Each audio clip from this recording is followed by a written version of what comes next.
Hey, bienvenue tout le monde sur une nouvelle vidéo de Heroes of the Storm. Vidéo un petit peu particulière, comme celle qui est sortie je pense hier avec Cassia. Donc aujourd'hui on va voir Tracer, avec donc la dernière mise à jour qui a eu lieu mercredi, si je dis pas de bêtises, mercredi dans la nuit. Donc Tracer qui a été aussi pas mal modifié. Je la joue là, alors si je dis pas de bêtises, c'est en partie non classée. Et je l'ai first pick histoire de voir en prenant 2-3 contre ce que ça nous donne, sachant que ce n'est pas nécessairement un perso que je maîtrise à la base, mais comme d'habitude sur la chaîne, on va faire un build assez facile. Et là, pour le coup, en face, on est juste embêté par Variant et éventuellement Sylvanas, mais pas beaucoup plus. Pour ceux qui ne connaissent pas le perso, donc c'est un perso qui est de base sur auto-attaque. Vous voyez en termes de dégâts, on est plus sur les attaques classiques. Voilà, joli suicide de Nazivo. En sort, on va avoir donc le premier qui va être un petit dash où on peut avoir, hop là, comme celui-là, qu'on va pouvoir avoir sur 3 charges au maximum. Le deuxième, c'est un coup de poing au corps à corps qui va viser en priorité les héros, mais faute de mieux, ça va choper les serviteurs. Et le troisième, c'est un retour, une espèce de retour dans le passé. Et c'est notamment sur ce talent niveau 1 qu'on est parti, à savoir quand vous revenez dans le passé, donc vous allez faire vous allez poser des bombes en fait, et vous allez faire des dégâts à 3 héros proches. Et l'ulti, hop, magnifique qui passe. L'ulti vous allez avoir dès le début, vous allez charger, vous voyez, petit à petit, qui vous permettre en fait de mettre une bombe pratiquement au corps à corps, parce que la portée est vraiment minuscule. Mais voilà, vous allez charger avec votre auto-attaque, vous allez mettre aussi un gros boost sur la charge avec le coup au cac avec le deuxième sort. Alors, Tracer, que dire dessus? Donc évidemment, elle est sensible à tout ce qui est aveuglement, bien sûr. Elle est également sensible, bah là ça va être le cas sur la game, je pense, au taunt. Je suppose qu'en face, variant par provocation, vu que ça sera le seul tank de l'équipe. Je pense que je l'ai évoqué dans la partie avec Cassia, mais voilà, j'imagine que vu le rework des deux persos, Cassia sera probablement plus joué que Tracer, vu qu'elle c'est un contre quasiment basique au perso, parce qu'à partir du moment où vous prenez un aveuglement, vous n'allez pas faire de dégâts pendant un petit moment, donc un petit peu emmerdant. Alors le gros avantage, comme c'est le cas ici, vous voyez tous les camps de siège, vous allez pouvoir les prendre sans problème, puisque bah, comme la plupart des persos Overwatch, vous allez pouvoir faire en fait des dégâts même quand vous allez vous déplacer. Donc bon, il n'y a pas de hit and run à faire au sens propre, vu que ça se fait automatiquement. Niveau 4, donc niveau 4, on a plutôt de la survie. Demande d'impulsion et attaque de transfert augmente les soins de règle de base. Charge de transfert, ok. Bon, vous voyez déjà donc la parade de variant qui va poser problème. On va partir hop là, sur les charges de transfert qui vont permettre de se soigner. Alors, le problème sur la game, c'est qu'on va partir sur ça. Mais je pense qu'on va énormément spammer les transferts, malheureusement, donc ce sera peut-être pas si intéressant. Mais bon, on va quand même essayer de voir ce qu'on peut en faire. Falstad qui prend le kill en haut. Donc ils sont 3 top chez nous. 3 bots chez eux du coup. Donc à mon avis top, on peut prendre les deux. Et là on va essayer de contest le plus longtemps possible justement pour pouvoir capturer les deux en bas. Oh putain, la bombe qui part un peu de côté. Vous voyez, bon mine de rien, vous prenez 6 par auto-attaque. Donc toujours une bonne nouvelle ça. On continue d'aller contest. De toute façon, tant que variant ne focus pas, nous on est tranquille. Alors, à la manière de la vidéo de Cassia, pour le coup, j'ai fait la partie là directement après le rework. Donc j'ai pas regardé les talents, je sais pas exactement comment se joue le perso. Ça sera probablement pas le build le plus optimal qui existe, mais bon, c'est ce qui me paraît être le plus pratique là pour l'instant. Enfin, en tout cas, le plus facile à prendre en main. Vous voyez, donc là, j'essaie à chaque fois de mettre les petites bombes. Donc là, le talent n'a pas bougé. C'est tout simplement par rapport à votre... avec l'aisance avec le perso. Vous en avez un ou... Celui que je prends, c'est généralement, il faut mettre tout le chargeur sur la même cible. Ça permet d'avoir un petit burst entre guillemets. Le dernier est très sympa aussi quand on a le réflexe, il faudra recharger avec un certain timing. C'est un peu étrange, mais ça peut se faire. Oh là, hop, hop, hop, hop, hop, voilà, ça passe. Merci Bourge-tête. Donc voilà, donc là il faut simplement mettre votre chargeur sur le même héros et vous allez avoir un coup critique en fait sur le dernier hit. On essaye d'aller plus ou moins corps à corps, donc à chaque fois je TP en arrière comme ça, c'est pour activer le talent niveau 1. On arrive à prendre les 3... Ah ouais, on prend les trois hôtels, bon, début plutôt cool. La map qui donne des parties assez rapides, surtout quand ça commence comme ça pour le coup. Vous aurez la possibilité de prendre des forts, mais voilà, en termes de late game, c'est clairement pas la map que vous voulez. Il n'y a pas vraiment de stacking, même pour le coup, c'est assez rare qu'on arrive niveau 20. Hop, le camp, est-ce qu'il peut se contester? Putain, c'est... ouais, non, on va être tranquille. Bon, on continue à recharger. On charge la bombe. Bon, ça se fait. Sachant que donc le passif, ça permet tout simplement de recharger sur les fights, on n'y pense pas trop. Là, vous voyez, j'aurais dû recharger avant d'engager, je pense. La bombe qui part par terre, mais bon, ça touche quand même si c'est au sol. On essaye, ouais, ça se défend ça. Ils ont été un peu greedy là pour le coup de venir faire notre camp. Vu qu'on aura mis les trois objectifs tout à l'heure, là c'était un petit peu ambitieux.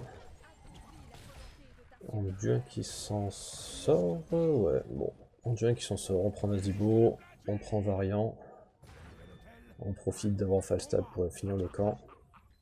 Bon, sachant que là en plus ils sont juste avant l'objectif, donc c'est le pire pour eux. Le niveau 10, donc ça va être forcément une amélioration de l'ulti, vu que l'ulti vous l'avez de base. Que vous dire, le perso honnêtement est pas compliqué à prendre en main, je pense. Alors là, ouais, dans tous les cas, moi je prends la pointe quantique. Vous faites 6% de dégâts en plus, même si la balle à impulsion peut être sympa pour avoir l'ulti plus souvent. Mais les 6% de dégâts, alors là en plus contre un variant irréel et même éventuellement Nazibo, ça reste intéressant. Mais au pire, même sur un Nazibo, bah, 6%, ça reste 6%, on prend quand même. Après, bah, c'est comme tout, faut réussir à placer ses bombes. Voilà, là c'est le cas en 1800. Donc non, je vous disais, Traceur qui est pas nécessairement compliqué à prendre en main. Maintenant, ça va être, comment dire, un petit peu à la manière d'un Illidan pour moi. C'est-à-dire que si vous êtes devant, ça va snowball pour que vous continuez à être devant. Et inversement, si vous êtes derrière, ça va être très compliqué parce que vous avez très peu de vie, vous allez faire peu de dégâts. Donc sans être un burst, en fait, le principe c'est de faire des dégâts constants. Et à partir du moment où l'équipe en face vous tue en 2 sorts, ça va être infaisable. Là on a 2 niveaux d'avance, donc ça se fait sans trop de problèmes. Donc voilà. Voilà, ça c'est le genre de fight, faut être assez réactif par contre. Faut pas hésiter à claquer le retour en arrière, je pense. Surtout vu la compo qui est en face. Après, s'il y a un Keltas, une Pyro, quelque chose comme ça, il vaut mieux garder ça pour après. Ouais, bon, on explose. Mais voilà, non, si vous avez une Pyro, si vous avez un burst ciblé, le retour en arrière peut être quand même très pratique. Là, c'est pas vraiment le cas, donc on essaye juste d'esquiver le silence de Sylvanas, on essaye d'esquiver le tonne de variant, et il y a éventuellement l'ulti d'Anduin qui peut nous faire ultra mal. Mais oh là, putain, j'enchaîne sur le boss. Bon, du coup, là, on va contester le boss. Bah, il tente le boss après avoir pris 2 kills. Bon, ils ont toujours un niveau de retard, donc ça me paraît un petit peu ambitieux. Bah, là, en plus, ils se font un petit peu malmener. Ils auraient pu prendre tout simplement l'objectif, je pense. Bon, Garrosh qui va dessus. Non, bon, bah, ils nous offrent le boss. C'était assez greedy de leur part, ça. Mais enfin, bon, on prend. Donc oui, donc comme je vous disais, à partir du moment où vous êtes devant, de toute façon, Traceur, ça va un petit peu simplifier le truc. Vous allez avoir des dégâts constants. Vous avez en plus maintenant avec le niveau 4 la possibilité de vous soigner, ce qui manquait en fait avant le patch. Et là encore une fois, je pars sur un build un petit peu bâtard. Hop là, on est l'outil. Je pars sur un build un petit peu bâtard dans le sens où on pourrait partir simplement full auto-attaque. Vous avez la possibilité d'avoir les auto-attaques qui rebondissent, ce genre de truc. Là, on va partir un petit peu sur les nouveaux talents pour voir ce qu'ils donnent. Même si c'est probablement pas le plus optimal. Ah putain, le silence qui fait trop mal. Ouais, bon, Sylvanas aussi qui est un contre, mine de rien, parce que là, on se prend le silence. La quête... Oh, la quête est toujours cool. Téléfragmentation, je suis pas fan. La quête, du coup, intouchable, qui est plutôt sympa. Vous avez un dash un petit peu plus long sur sur votre transfert, tout simplement. Et vous allez avoir en fait un boost de dégâts sur chaque kill que vous allez faire, sachant que ça repart à 0 quand vous mourrez. Donc là, au vu de la fight, je pense que ça devrait aller en termes de mort. Faut que j'arrête un peu de faire n'importe quoi, mais ça se fait. Donc oui, non, je vous disais, Sylvanas qui mine de rien contre pas mal aussi, parce que vous allez avoir donc le silence là, comme vous avez pu le voir, qui fait ultra mal. Maintenant l'autre, le contrôle mental est tout aussi horrible avec le perso. Allez, la quête qui se met bien, on est à 3 sur 6 déjà. Et l'équipe en face qui a toujours la bonne idée de mourir avant les objectifs. Donc ma foi. Là pour le coup cette map faut faire gaffe. Hein. Le fait de push ça peut être intéressant maintenant. L'objectif en fait vous fait une telle différence. Là vous voyez il leur reste 16 de vie. On met les points 4 par 4. Ah, Nazibo qui s'en sort vraiment. Oh putain, trappe. Ouais. Nazibo qui meurt, Trapp qui meurt. On prend, ça nous fait une stack. Là on aurait pu aller faire le camp top je pense pour se soigner. Il me semble qu'on va pas aller dessus. On va essayer d'aller gratter le 16 plutôt. En plus on a Blanche-Neige qui soigne, donc il n'y a pas trop de problème. Ouais, non, on va engager tranquille là. Mais du coup, non, je vous disais sur la carte, voilà, vraiment le gros point important, c'est de se concentrer sur les objectifs, quitte à pratiquement abandonner un push, on va dire, laisser un fort vivre pour essayer d'aller gratter un hôtel, à part vraiment si vous finissez la mission, oh là, à part si vous finissez la game sur un fort parce que vous avez pris les 3 adverses, c'est pas la peine d'aller essayer de s'empaler dessus. Encore une fois, là, on s'est pris un gros silence de Sylvanas. On va féliciter le healer, parce que le clean c'était vraiment très joli. Ça c'est plutôt agréable quand vous avez un soigneur qui vous permet voilà, de vous mettre un insensible sur une provocation. Maintenant en face on a voilà, le taunt plus le silence, plus l'ulti d'Anduin éventuellement sur Irel ou sur Variant. C'est un peu dur. On voit qu'on est en train de se faire remonter au niveau. Donc on est quand même content de pouvoir jouer sur cette map. La main lourde qui peut être sympa sur un burst, on va prendre l'autre où on touche tout le monde au corps à corps. Et donc voilà, là si vous partez auto-attaque de toute façon. Hop là, merci Sylvanas. Ok. Si vous partez auto-attaque, donc la possibilité d'avoir les auto-attaques qui rebondissent, ça aussi c'est ultra fort. Après voilà, vous voyez là, Sylvanas en 1 contre 1, alors elle nous fait des dégâts mais parce qu'on a 2500 de vie. Maintenant on la déboîte quand même. Hein. On a mine de rien un gros burst, alors c'est surtout avec la bombe. Mais voilà, même si elle essaye de back, de toute façon elle n'aurait pas pu aller bien loin. Hop là, on colle des dégâts à Variant. La fight qui se passe pas dingue encore une fois. Bon. Ils ont pris un fort en plus, c'est-à-dire donc on a payé une fois pour 3, ils ont payé 2 fois pour 10. Donc ça peut aller vite aussi sur cette map. Le throw peut être assez rapide. Donc là, niveau 16, il va falloir commencer à faire attention. Pas aller s'éclater la gueule sans aucune raison. Alors, on essaye d'aller gratter un mercenaire avant qu'il se casse. Voilà, c'est bon, ils sont pas là. Donc vous voyez, donc c'est 47 par auto-attaque niveau 16, voilà 49. Et est-ce qu'on va remettre le petit? Non, alors on verra pas le burst. Mais vous avez pratiquement 200 de dégâts. Sur le fort, ça va se voir de toute façon. 49, 172 de dégâts sur la dernière balle. Donc vu la vitesse à laquelle on tire, c'est plutôt fort. Sachant qu'au final vous n'avez pas grand chose à faire dessus. Enfin, à partir du moment où vous êtes à distance sur quelqu'un, elle va attaquer, elle attaque automatiquement, donc il faudra juste ne pas trop s'éloigner. Alors là on pense qu'ils vont attaquer top. Maintenant comme les deux objectifs sont en bas, il y a peu de chances qu'ils y aillent. Bon, on voit tout ce qui décale mid. On va essayer de ne pas se faire choper sans les deux corps à corps. En termes de placement, joli cleans toujours. Ils sont 4 bots.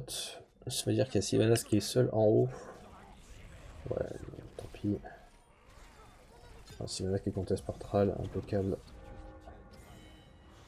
Nickel, Falstad qui prend son kill. On essaye d'éviter les araignées, on se foire. Bon voilà, on se casse là, 300 PV. À part si Blanche-Tête. Sur un ulti de Blanche-Tête. Ou bel ulti de Falstad ça par contre. On se régénère gentiment sur le Gargantua. Est-ce qu'on arrive? Putain, il me lâche pas quoi. Allez, on l'a pas pris en bas, on le prend en haut. Ça lui met à 1 point de vie. Bah, mine de rien, je vous disais qu'on arrivait vraiment jusqu'au niveau 20. A priori, on a l'air pas trop mal parti pour se le faire quand même.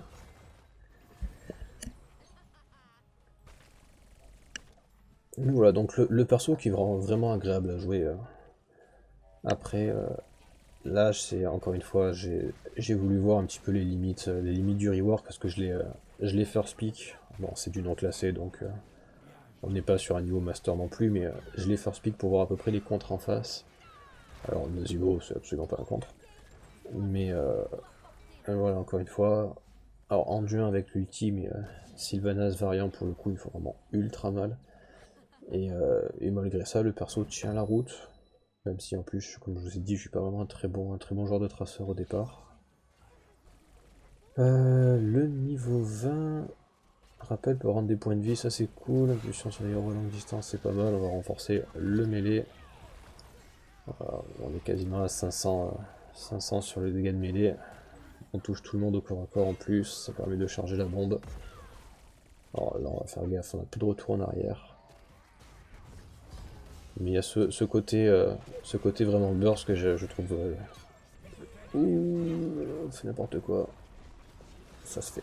Il y a ce dégât, enfin ce côté vraiment burst que j'aime beaucoup avec ce build de traceur, à savoir vous allez triple transfert sur l'équipe en face, balancer votre attaque au corps à corps, balancer le retour en arrière, et faire vraiment énormément de dégâts. Voilà, Irel qui s'emballe en bas. Hop, on prend un kill. Bon, de toute façon, là, les objectifs qui sont en bas. Donc là, c'est juste histoire de... Ah, le retour en arrière qui fait pas de dégâts, enfin pas de kill. Bon, la partie qui va se terminer de toute façon, est-ce qu'ils viennent contest? Même pas. Aussi, on a un petit Nazibo. Nazibo qu'on ouvre en deux. Voilà, bref. Bon, du coup, ça va se finir tranquillement. Les collègues qui veulent pas prendre l'objectif, bon. On va aller récupérer l'objectif pour terminer ça. Voilà, du coup, sur Traceur. Donc, en termes de dégâts, je pense qu'on est assez correct, même si, voilà, on va rester derrière un Falstad parce que, bah, le perso a des dégâts constants, vous voyez, 58k. Mais voilà, on est sur des dégâts relativement constants et sur un build qui est vraiment pas optimal. Mais le rework est très sympa, puisque voilà, vous avez maintenant de la régénération sur votre auto-attaque, ce qui me manquait pour le coup. Mais voilà, du coup, pour la réaction un petit peu à chaud sur les reworks de Traceur, n'hésitez pas si vous avez des questions. Merci de m'avoir suivi, je vous dis à bientôt, bye bye.